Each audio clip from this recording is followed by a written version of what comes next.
father's house to introduce my family.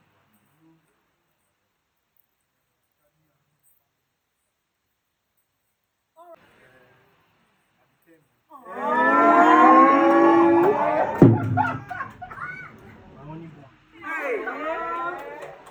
Only child.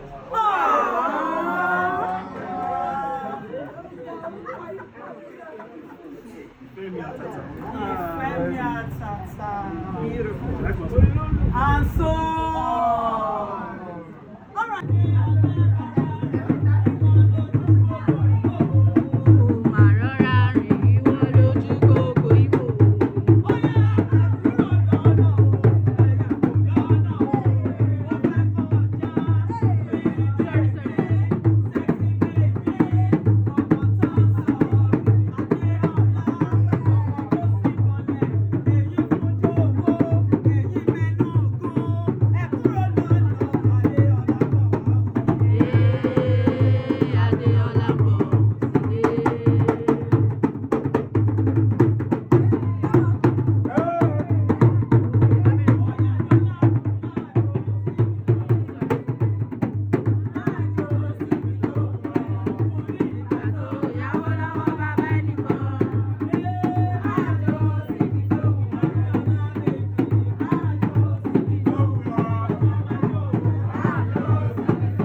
Òkè ó yá owó mélòó lò ní tó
Qualify. She's my this, she's my that. The sugar in my tea. Mama later. Sọ fún pé kó stop àní tí pé ẹ bọ́ta báyìí. Ẹ bá mi sọ fún bọ̀bọ̀ yẹn kó máa lọ o. Torí pé fàájì tẹ́lẹ̀ láwa. Ẹ bá mi sọ fún olùfẹ́ mi kó máa lọ o. Torí pé fàájì tẹ́lẹ̀ láwa. Bàbá jọ̀wọ́ kó máa lọ o.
Okay, má sọ gbogbo ẹbí.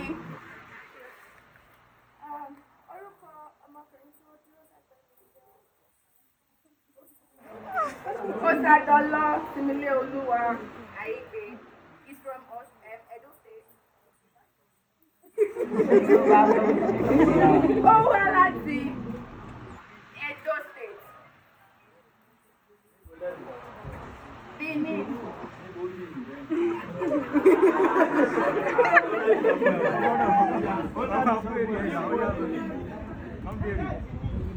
Ubina village.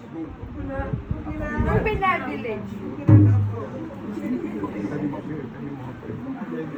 Mo mú wá lẹ́yìn láti wá fi hàn yín gẹ́gẹ́ bí ẹni tó wù mí láti fi ṣe ọkọ. He's my baby, my love of my life, my soul sister, my odogu.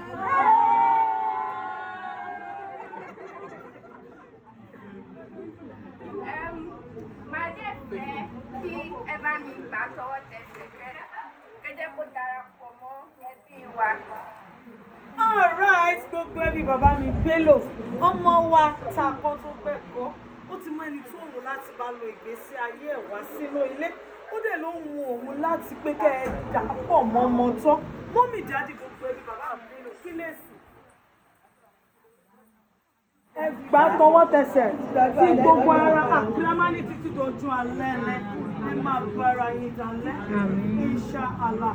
Ó yẹ kúnlẹ̀ kí gbogbo ẹbí ṣàdúrà fún yín ó yẹ gbogbo ẹbí bàbá mi délé ẹ bá mi náwó ayọ̀ sí wọn kẹ́ máa ṣàdúrà fún wọn ẹ máa gbàdúrà fún wọn tinútinú tọkàn ibẹ̀ tí ló máa rí ibẹ̀ tí ló máa rí ibẹ̀ tí ló máa rí o.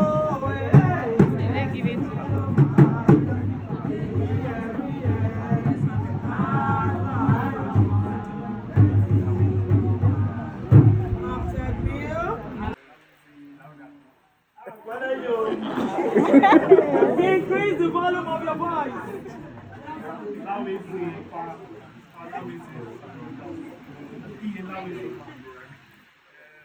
I am here today.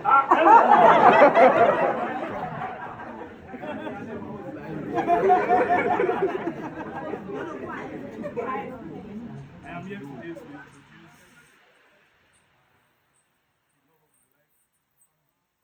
the Aike family. Her name is Adiola Latifa Bello. She is from Ogun State. I'm a Abeokuta.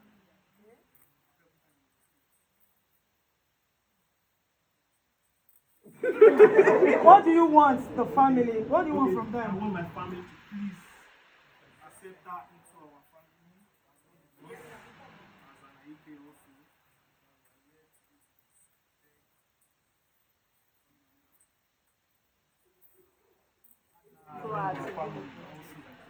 The Aigbe's, and what's your response?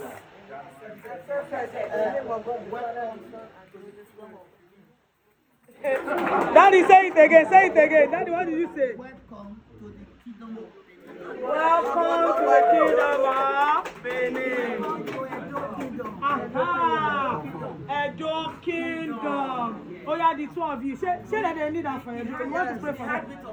Aha! Oh yeah, kneel down. Let the Aigbe's pray for you. Oh yeah, family, pray for them. Amen. Amen. Amen. Sorry. Amen. In Jesus' mighty name we are praying. Fẹ́mi bí irun ti ń forí, fẹ́mi bí èyí ti ń fẹ́nu, fẹ́mi tẹ̀mí tẹ̀mí, fẹ́mi tọkàntọkàn, fẹ́mi taratara, olólùfẹ́ fẹ́ràn mi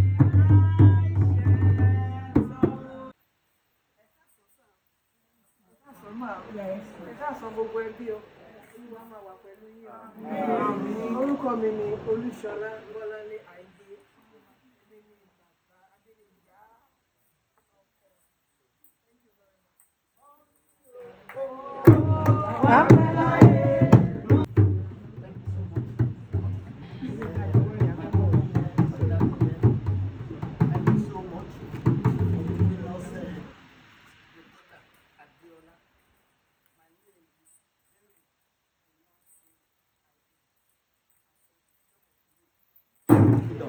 I work with Blessed Mind.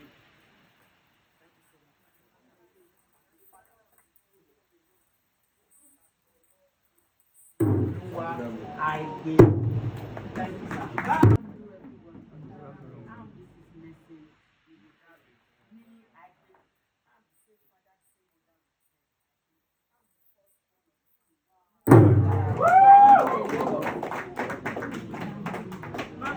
Sadala is my son. I'm happy to do it.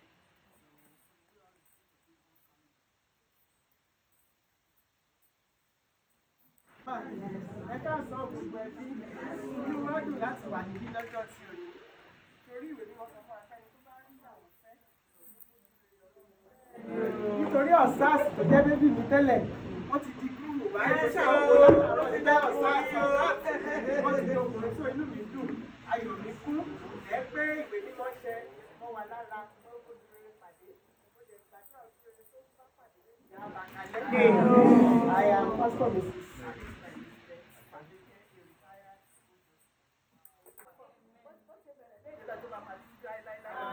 Bàbá tí wọ́n jókòó ní ajẹ́ fáwọn ọmọ ọmọ.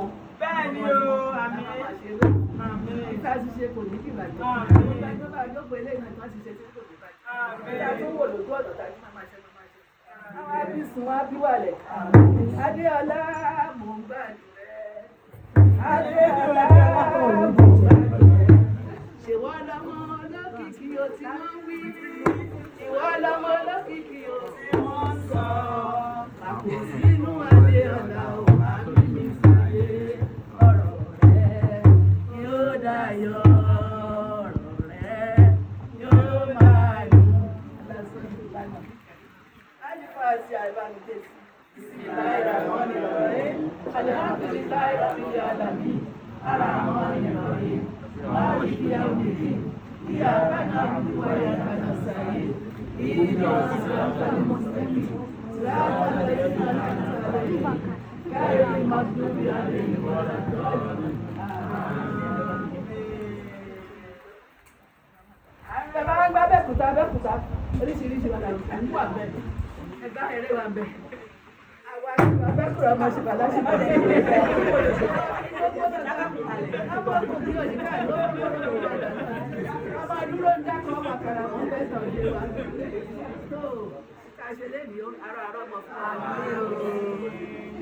Àràbà ní màmá yẹn. Àràbà ní